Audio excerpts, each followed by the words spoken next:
Massive news here in Rip City as the Portland Trailblazers announced that the team is on the market, looking for new ownership. It'll be only the fourth time ownership has changed hands, or to the fourth person, Larry Weinberg, Paul Allen, to Jody Allen, to insert new owner here. Indeed. The wheels are in motion. And to talk about this on the business side of things, we bring in the host of Sports Business Radio at SB Radio on Twitter, Brian Berger, joining us. What's up, man? How you doing? Good. Thanks for having me on. How are you guys doing? We're doing fantastic. Look, this is a huge day in the city of Portland, and you not just being on the sports business side of things, but your unique relationship with the organization too, having worked for the Blazers at one point. This is a massive, massive story here locally. But when you talk about ownership changing, fan bases get excited, but there's also a ton of apprehension in this.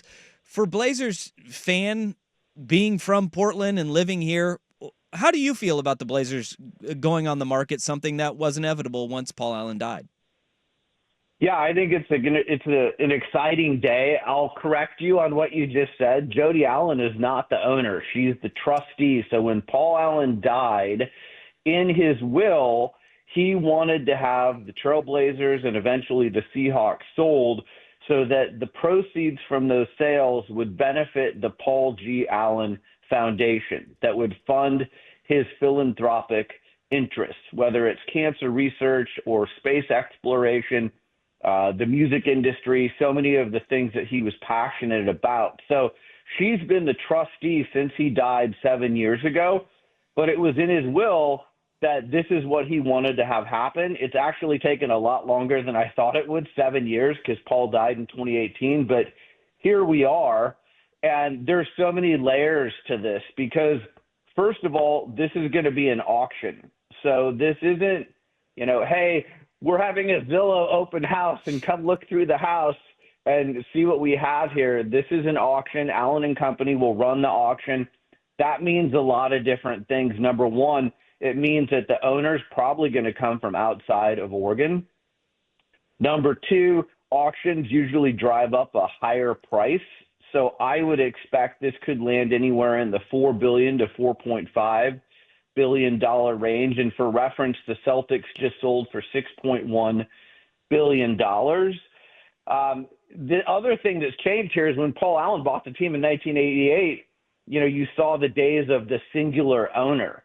Mm-hmm. And now those days have changed. Now, because these franchises are so expensive, it's typically an ownership group that buys into this. But the main owner, the controlling owner, has to have at least 15% of the team. So when you go sit at the board of governors meetings with all the other NBA owners, you have to have at least 15% of the ownership. And the league will only recognize one owner. So you could have 20 people as part of the ownership group. Only one gets to be the board of governor and the controlling owner of the team. I know that's a lot to digest, but there's just a lot of layers to this. Brian, when you look at where this is at right now and kind of the timeline for not only the sale, but when you look at the timeline of kind of what's going on not only in sports, but going on locally, what do you kind of make of where this thing is going to go? And based off of expansion in the NBA that's coming very soon and the sale of the Celtics, how much of that do you think kind of fed into the Blazers hitting the market now? Yeah, I think Jody Allen and Bert Kold have actually timed this pretty perfectly. So the Celtics just sold. You've got two potential expansion franchises coming, which will go for more than what the Blazers will likely sell. So if you're someone who wants to own an NBA team, this is it. The Blazers are your best chance because we don't know of any other teams that may be sold in the future as far as the NBA goes. So I think that will drive up the price too. But I think, like I said, you just saw the Washington Commanders sold. You've seen the Boston Celtics sold. You can't get an NHL team now for less than $1 billion. So these franchise values continue to go up. And I think the other thing that's interesting to point out about Portland is you've got this agreement between the city of Portland and the Trailblazers. And it's a very short-term agreement. It makes the Blazers very portable, and that's good and bad. The bad is if you have an out-of-town buyer and they want to move the team, they've got a decent shot at doing it. The good news is if I'm a new owner of the Blazers, I want to negotiate my own arena lease, or better yet, I want to build a new arena because the Rose Garden / Moda Center is 30 years old. I want a new, more modern arena, so there's a lot of flexibility around what I can do as the new owner.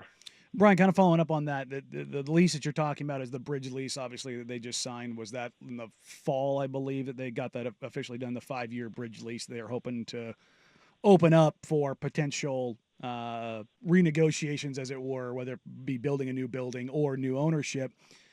Do you look at what kind of came out of Salem just a month ago and the jock tax and the Blazers looking at that and going, if we're going to sell this team, we need to make sure we get ahead of any potential ownership group that might try to bring in Major League Baseball, because if you're a new owner and you want to come in and you want to build a new stadium, you're going to want to have basically first bite at the apple, as it were, of any potential additional funds that could be made available for a new ownership group?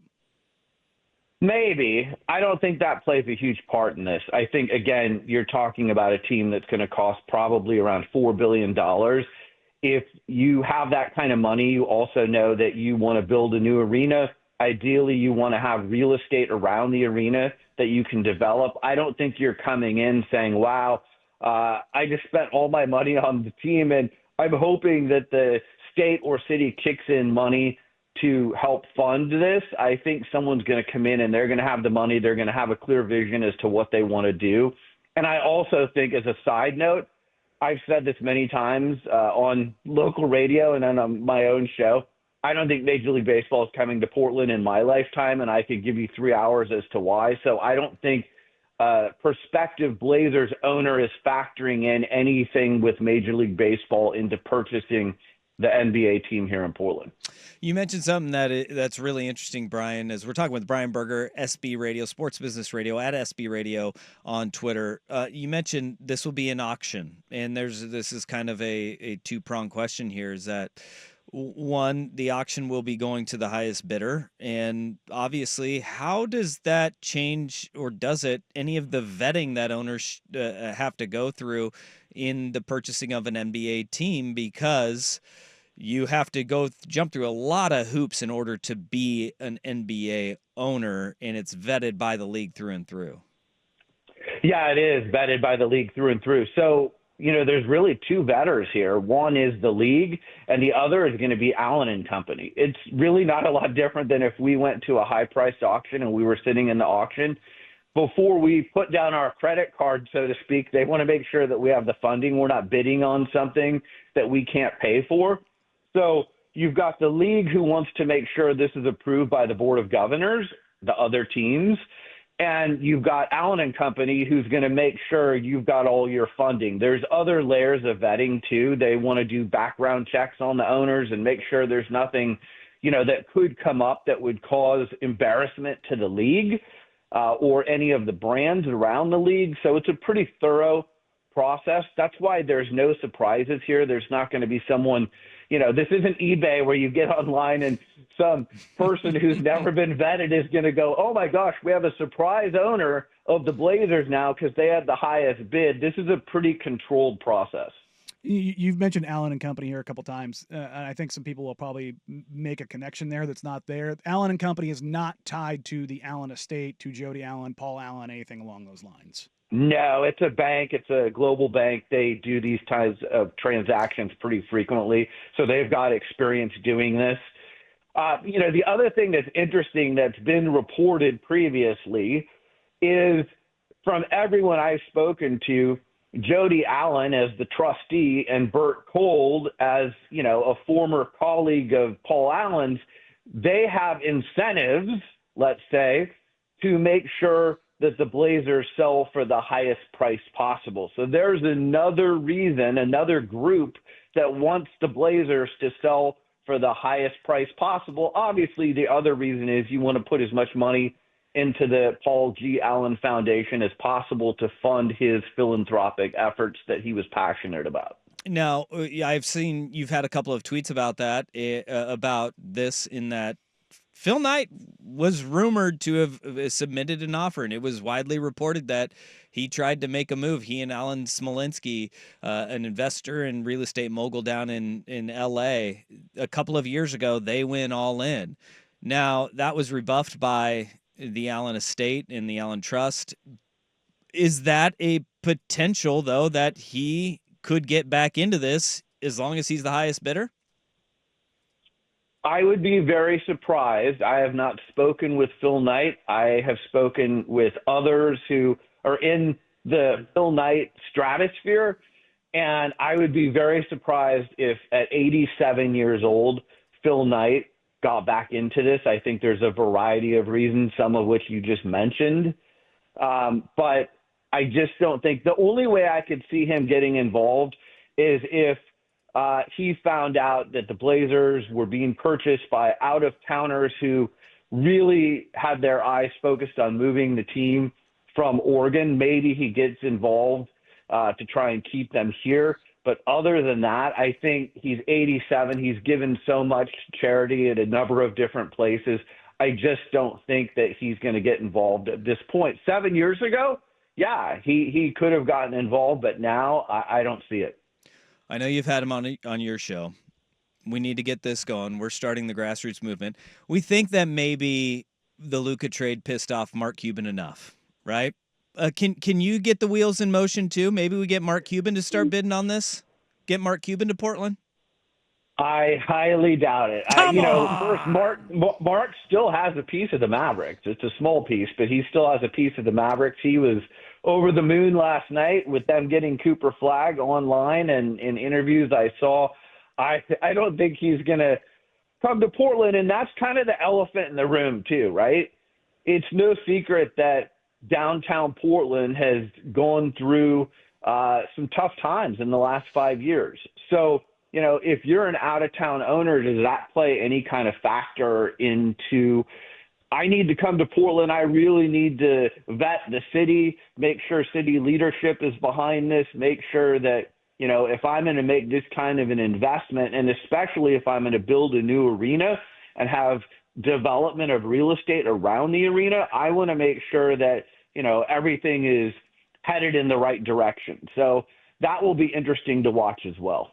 Brian, we appreciate the time and you taking a few minutes for us here, and really appreciate it. Brian Berger, SB Radio on Twitter, Sports Business Radio. Thank you, man. Really appreciate it. Thank you guys so much. Have a great day. Thanks, Brian. Look, there's a lot of interesting things in there. Some of them are, look, the expansion aspect of it is a big one in that. And he hinted at the potential motivation for both Jody and Bert. And what's unknown in that contract language, in that estate language, is whether or not those guys get a percentage of the sale. I've heard it both ways, not percentage of just the sale, but a percentage of the expansion fees, because that money goes to. So when an expansion franchise happens in a team in Seattle and Vegas, say it's $12 billion, that $12 billion gets split up among the 30 other owners. And it's unclear whether or not that money it would go into the trust or whether or not Jody and Bert would get a cut of that. But also, it very much does sound like that they would also get a bonus, as it were, for the sale of the team. Okay. The other one is something that we talked about at the onset of the show, which is expansion looming in coming soon. It would negate a lot of the anxiety and nervousness about an owner coming in and wanting to say, hey, we're going to move the team out of town. Because the two markets that are kind of the last ones standing are Vegas and Seattle. Yeah. Without basketball. And without the NBA. You mentioned San Diego. And NBA Baltimore has been there and left. Baltimore has been there and left. Baltimore also has the Wizards right there. The NBA is not in the business of moving teams. They do not want it to happen, do not like it to happen. And it would be very hard to see that happening. But at the same time, if somebody comes in and comes over the top, and they spend that kind of money, the NBA knows. They go, oh, well, who are we to tell them what to do with their money? I would be surprised, though, if that were to happen, just based on what Adam Silver has said before. Yeah. But that can also change, because guess who he works for? Whoever buys that team. The owners.